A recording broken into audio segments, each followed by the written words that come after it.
Hello guys, in this video I'm going to show you how to create a playlist on your YouTube app. But first of all, I just want to mention, please don't forget to subscribe to my channel because at 10,000 subscribers, I'm going to show you my whole YouTube revenue statistics and my growth strategy, how to make money online.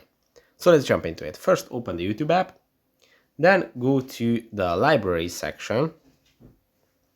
And here you can create a playlist by tapping on new playlist, and you can choose videos from your last watched videos, and you can create your playlist. Let's say I choose these two.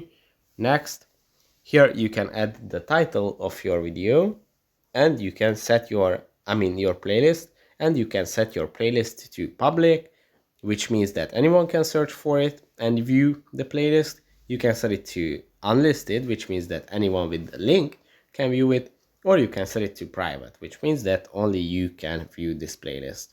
So that's pretty much it, how you can create a playlist on your YouTube app on your phone. That's it for this video. I hope it was helpful for you. If it was, please consider subscribing and see you in the next one. Bye bye.